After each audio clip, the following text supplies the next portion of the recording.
a presença do segundo olhar. Que é isso que você está falando, evangelista? É simples.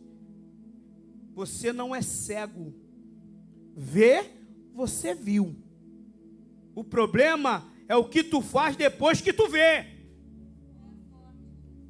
Como assim, evangelista? É simples. Davi sobe. Só para a gente recapitular um pouco a história. Davi tinha que estar na guerra, não estava na guerra, ficou no palácio. No palácio ele sobe até o terraço, ao âmbito mais alto do palácio, no qual dá direção para uma janela, ou uma varanda, ou um mini terraço do outro lado da rua, e vê Betseba nua, numa formosura que condiz, a Bíblia nos fala, porque de fato chamou muita atenção. E ele olha aquela mulher, olhar não causaria problema para ele. Ué, sabe por quê? Aonde eu tiro, não é que tiro, aonde eu trago um exemplo para você entender. Você está passando na rua e hoje, infelizmente, as pessoas andam com umas roupas, um jeito de andar, numa sensualidade, de uma forma tão explícita, tão grande, que atrai a atenção masculina, ou muitas das vezes a feminina, que é o ponto de você olhar. Agora detalhe, aí para os homens que estão aqui essa manhã, a esposa fala assim, viu? Aí você, não vi não, não vi nada, não, eu vi, eu não sou cego, mas não é para mim, não é meu, não é para minha mão, não é para eu tocar, não é para eu ter. E o grande problema de Davi foi esse. Viu, Davi? Vi. Estava do outro lado nua, vi, linda, vi. Mas o problema é que eu quero para mim. E eu, com meu poderio, ou seja, grande poder de rei, vou criar jeito, criar situações para que ela venha para mim. Porque eu posso. E a Bíblia vai dizer que ele conquistou Betseba, todo mundo conhece a história e tal, ela foi para o palácio, e depois de um tempo, depois disso, ele criou um método que o faz cometer um homicídio, porque ele mandou que falou para o general que botasse o esposo na frente de batalha, para que morresse no primeiro combate, para que ela dali ficasse viúva e ele a tivesse totalmente de verdade, a gente sabe disso. Foi algo armado, algo maquinado. Olha só, o segundo olhar do camarada, o que já causou? Maquinou mal, concebeu mal, para que tivesse alguma coisa que satisfizesse a sua alma, o seu querer, a minha vontade. Querido, temos que ter muito cuidado com o que a gente deseja para satisfazer o nosso querer. Se ele tivesse perguntado ao Senhor, Senhor, eu quero para mim, mas pode ser minha? Obviamente o Senhor falaria, Davi, ela já tem o esposo dela, já tem a família dela, já tem o jeito dela de viver, você não pode intervir nisso para ter para você. Ah, mas eu sou o rei. Eu sou bonitão, pô. Que nem era. Os utensílios que carregava, a forma que se vestia, chamava a atenção, porque bonito não era. Se essa é a atração de alguns.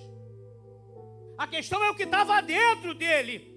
De repente, aquilo tudo que ele carregava, tudo que ele era, o poder que ele tinha, não mostrava, como não mostra muitas das vezes, quem é ele por dentro, eu e você. Está aparente, está bonito, está atraente demais, mas o que tem dentro para poder nos dar?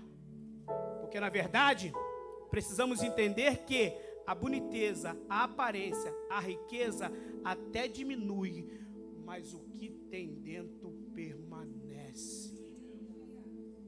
É isso que precisamos entender. E aproveitando falar a esse assunto, eu anexo, eu corroboro com outro assunto falando, cuidado com as tuas escolhas. Por que você está falando isso? Porque a aparência às vezes engana. É tudo que eu queria, tem tudo que eu quero, mas quando vai conviver ou viver junto mediante a um relacionamento, não é nada daquilo que pensávamos que fosse. Não é o caso, mas tínhamos que falar sobre isso. Aleluia, Jesus. Então Davi passa esse período, convive com Betseba. Mas tem um detalhe muito importante. O pecado cometido por ele, aleluia, Jesus,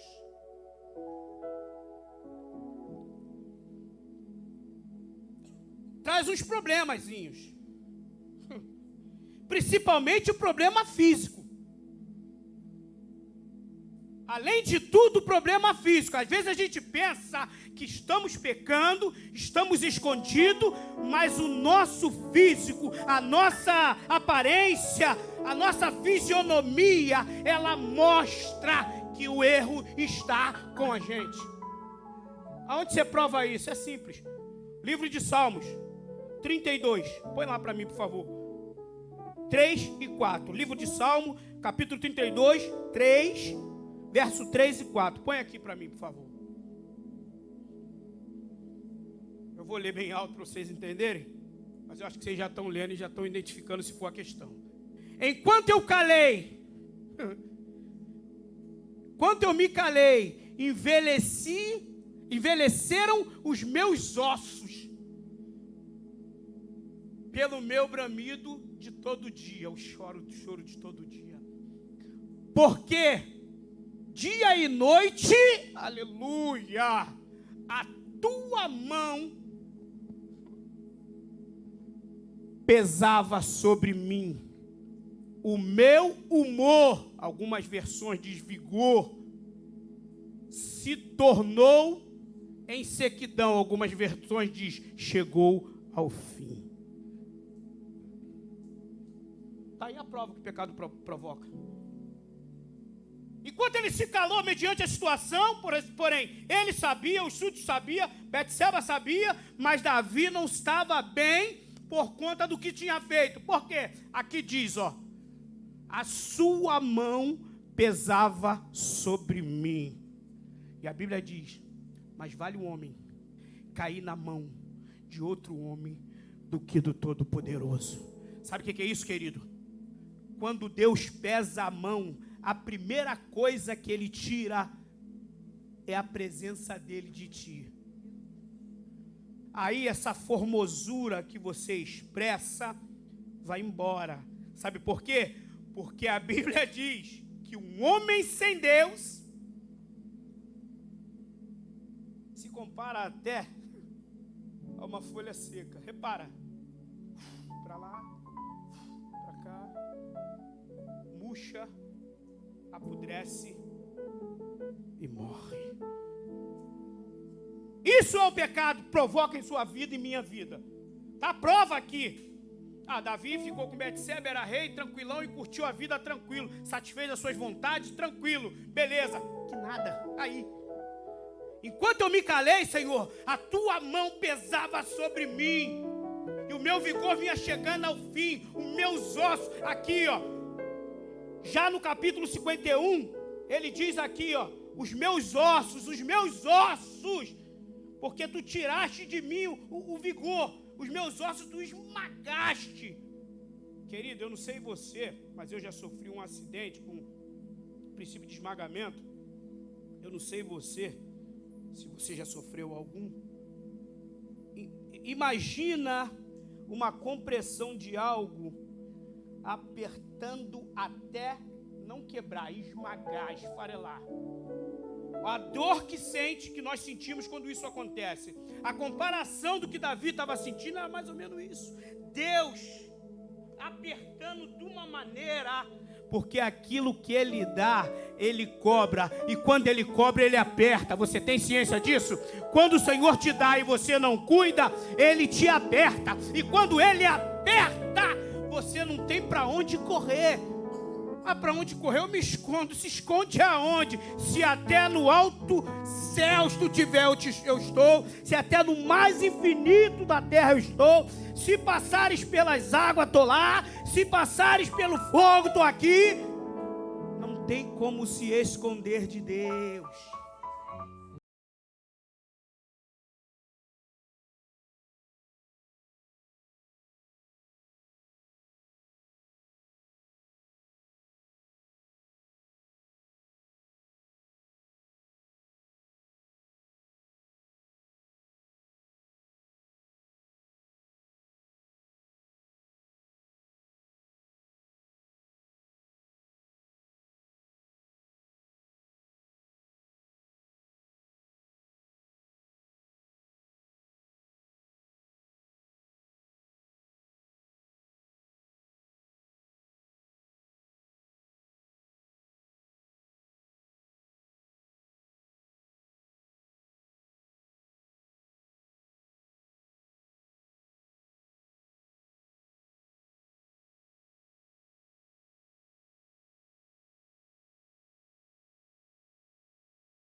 a presença do segundo olhar. Que é isso que você está falando, evangelista? É simples. Você não é cego. Vê, você viu.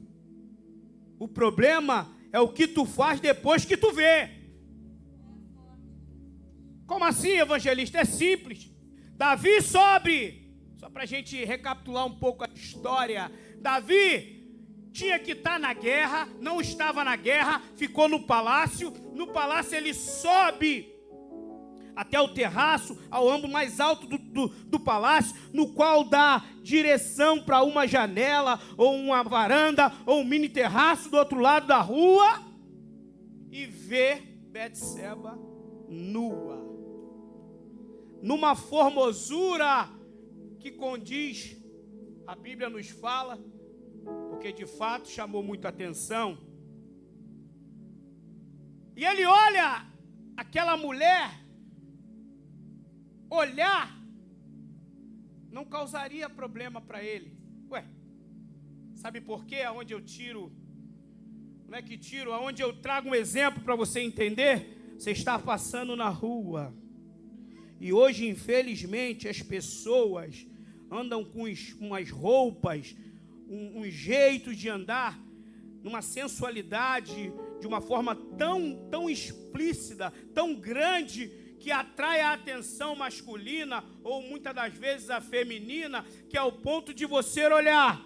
Agora detalhe, aí para os homens que estão aqui essa manhã, a esposa fala assim, viu?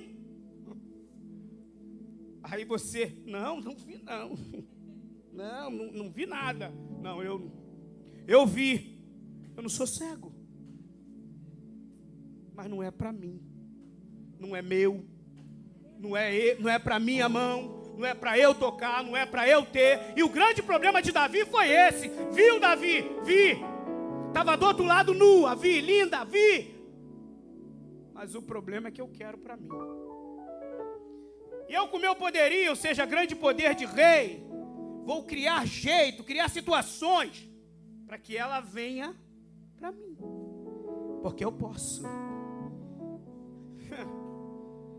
E a Bíblia vai dizer que ele conquistou Betseba, todo mundo conhece a história e tal, ela foi para o palácio, e depois de um tempo, depois disso, ele criou um método que o faz cometer um homicídio, porque ele mandou que falou para o general que botasse o esposo na frente de batalha, para que morresse no primeiro combate, para que ela dali ficasse viúva e ele a tivesse totalmente de verdade, a gente sabe disso. Foi algo armado, algo maquinado. Olha só, o segundo olhar do camarada, o que já causou?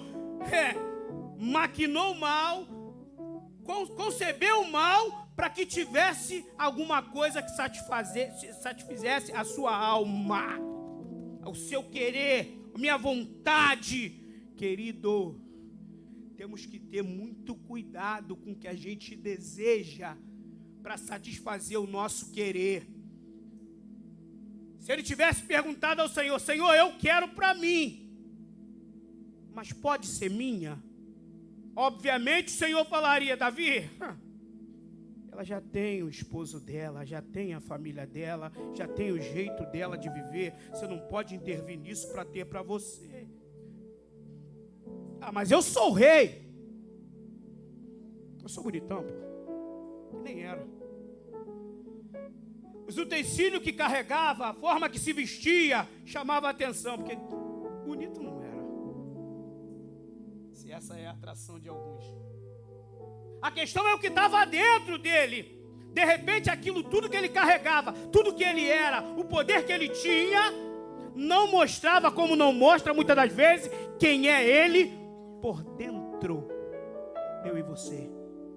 Está aparente, está bonito, está atraente demais, mas o que tem dentro para poder nos dar? Porque na verdade precisamos entender que a boniteza, a aparência, a riqueza até diminui, mas o que tem dentro permanece. É isso que precisamos entender. E aproveitando falar a esse assunto, eu anexo, eu corroboro com outro assunto falando, cuidado com as tuas escolhas.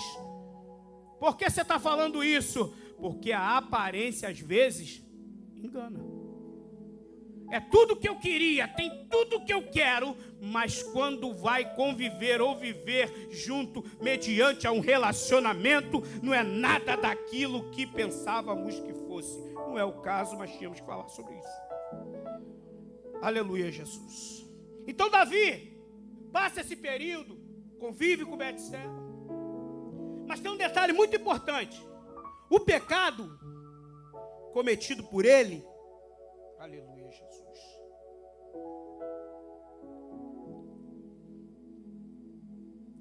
traz uns problemazinhos. Principalmente o problema físico. Além de tudo, o problema físico. Às vezes a gente pensa que estamos pecando, estamos escondidos, mas o nosso físico, a nossa aparência, a nossa fisionomia, ela mostra que o erro está com a gente. Aonde você prova isso? É simples. Livro de Salmos 32. Põe lá para mim, por favor. 3 e 4. Livro de Salmo, capítulo 32, 3, verso 3 e 4. Põe aqui para mim, por favor. Eu vou ler bem alto para vocês entenderem, mas eu acho que vocês já estão lendo e já estão identificando se for a questão. Enquanto eu me calei, envelheceram os meus ossos pelo meu bramido de todo dia, o choro de todo dia. Porque dia e noite, aleluia, a tua mão pesava sobre mim. O meu humor, algumas versões diz vigor, se tornou em sequidão. Algumas versões diz chegou ao fim. Está aí a prova que o pecado provoca. Enquanto ele se calou mediante a situação, porém, ele sabia, os súditos sabiam, Betseba sabia, mas Davi não estava bem por conta do que tinha feito. Por quê? Aqui diz, ó, a sua mão pesava sobre mim. E a Bíblia diz, mas vale um homem cair na mão de outro homem do que do Todo-Poderoso. Sabe o que é isso, querido? Quando Deus pesa a mão, a primeira coisa que Ele tira é a presença dEle de ti. Aí essa formosura que você expressa vai embora. Sabe por quê? Porque a Bíblia diz que um homem sem Deus se compara até a uma folha seca. Repara, para lá, para cá, murcha, apodrece e morre. Isso é o pecado, provoca em sua vida e minha vida. Tá a prova aqui. Davi ficou com Betseba, era rei, tranquilão, e curtiu a vida tranquilo, satisfez as suas vontades, tranquilo, beleza, que nada, aí. Enquanto eu me calei, Senhor, a tua mão pesava sobre mim, e o meu vigor vinha chegando ao fim, os meus ossos, aqui ó, já no capítulo 51, ele diz aqui ó, os meus ossos, porque tu tiraste de mim o vigor, os meus ossos tu esmagaste. Querido, eu não sei você, mas eu já sofri um acidente com princípio de esmagamento. Eu não sei você, se você já sofreu algum. Imagina uma compressão de algo apertando até não quebrar, esmagar, esfarelar. A dor que nós sentimos quando isso acontece. A comparação do que Davi estava sentindo era mais ou menos isso. Deus apertando de uma maneira, porque aquilo que Ele dá, Ele cobra. E quando Ele cobra, Ele aperta. Você tem ciência disso? Quando o Senhor te dá e você não cuida, Ele te aperta. E quando Ele aperta, você não tem para onde correr. Ah, para onde correr eu me escondo. Se esconde aonde? Se até no alto céus tu tiver, eu estou. Se até no mais infinito da terra eu estou. Se passares pelas águas, estou lá. Se passares pelo fogo, estou aqui. Não tem como se esconder de Deus.